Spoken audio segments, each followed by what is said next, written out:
In the last 24 hours, accusations have begun to fly about how the US president has allegedly greenlighted the CIA, the US intelligence agency, to begin conducting operations in Venezuela.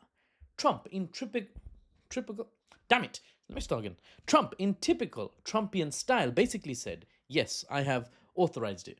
For those who don't know, historically, the CIA has often been described by analysts as the president's private army. They aren't just intelligence gathering guys sitting in a, I don't know, with headphones on in a dark room gathering intel. No, no, no. They even have the SOG, the Special Operations Group, which is their elite paramilitary unit that does what paramilitaries do. They move into a target location as demanded, as instructed, and to achieve their objective, they are almost always authorized to use deadly force. Ugh. The news that Trump has essentially greenlighted CIA attacks on Venezuela is huge, in case it wasn't obvious.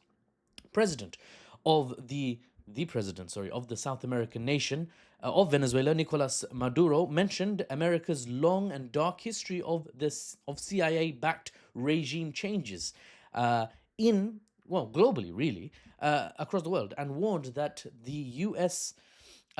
Coming into Venezuela would not be a cakewalk, right? A cakewalk. Venezuela would be prepared to fight back invaders. Very understandable deterrence rhetoric from the Venezuelan head of state there.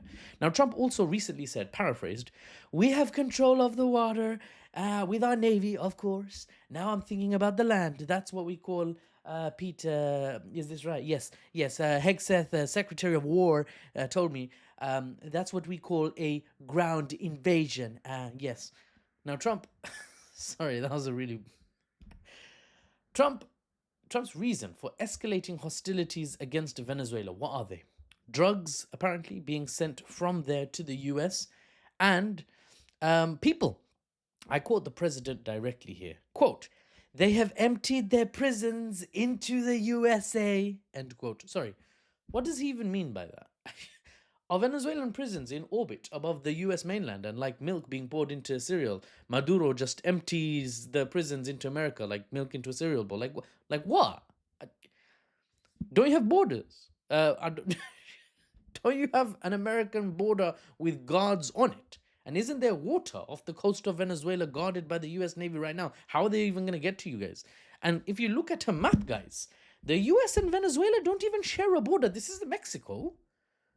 They don't even share a continent.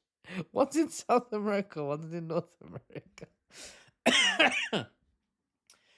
Anyway, if we're looking at things analytically, of course, Trump's rhetoric makes sense. Every country has reasons for state action, and often those reasons don't align with the reasons they give publicly for those actions. They say one thing, they say they are doing something for this reason, actually they're doing it for that reason, but that reason is not palatable, it's not digestible, it's not acceptable to the civilians of potentially even the aggressor country, so they come up with some other reason and say, you know, it's drugs or it's national security this way or that way, I need to defend myself over there, right? It's very common, especially America and its allies. Now, in Trump's case, he doesn't bother to make up a good reason a lot of the time. He just says whatever comes into his head, it sounds like. Don't be fooled, he's not an idiot. Try as he might to convince you with his words and his actions that he is, but don't underestimate Trump. Now, why does he actually want to invade Venezuela then? Why does he actually want to be pressuring the Venezuelan state then, if not for the reasons he's giving?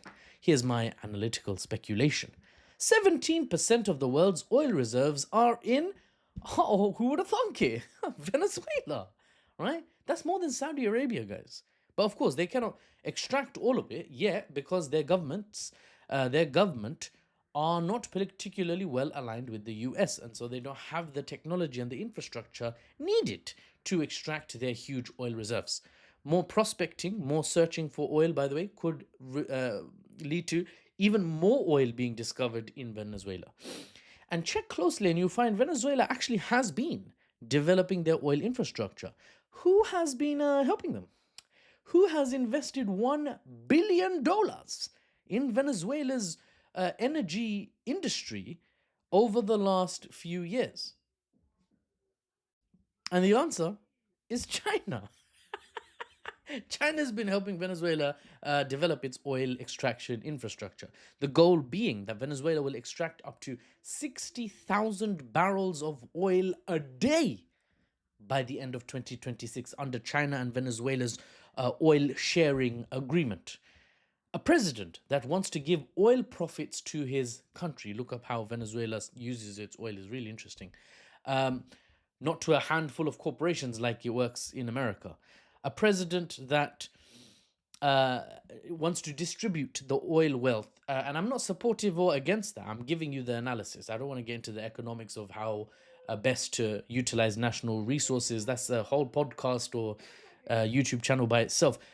But that's what Nicolas Maduro wants to do. He currently does that. He distributes the oil profits in a way that is very different, very socialist, you could say, compared to America. And then you also have Venezuela with the largest oil reserves in the world. And then you also have them developing the infrastructure to extract it with China. China? Did someone say China? Did someone say oil? It sounds like someone needs some good old American freedom and democracy. Am I right? Venezuela isn't small fry though. And America is not in the same world it was in during its last big wars. China and the global south in general isn't as weak relative to the US, not economically, not militarily, as it once was. And the Western Bloc is not as united as it once was.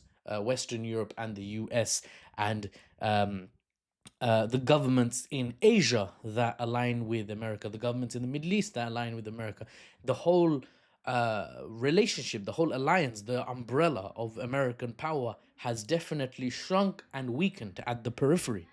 So time will tell how things pan out for this one.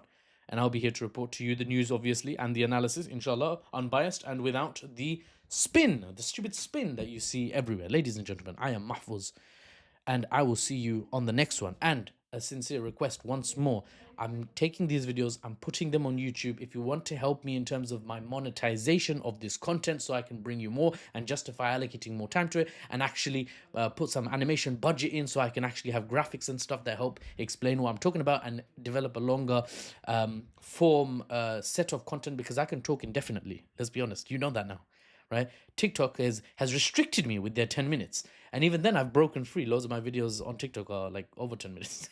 But I really want to be able to set up a podcast, and I need investment and I need financial justification by saying, oh, look, this is already working, it's generating me income. And to help me with that, I need you to support my work on YouTube. If you watch my videos on TikTok, great, much respect, share them, heart the video, bookmark it, help it on the algorithm. But if you head over to YouTube, you will see the same videos. If you watch it there, I actually make more money per video. Right? And if I can expand on YouTube, it gives me a much more stable foundation. YouTube is not as tricky, let's say, to put my content on as TikTok is. TikTok has all kinds of restrictions, especially if you're an American, you know all about the restrictions and recent hirings of pro-Israel Zionist individuals to govern TikTok. TikTok's being bought. Benjamin Netanyahu was talking about needing to buy TikTok. Is really important to push the Israeli narrative. Da da da da da. Hasbara for days. You know the drill. So help me out however you can. Reach out to me, email me, or just watch my videos on YouTube, or just watch my videos here. However you can, help me out, and I'll see you on the next one.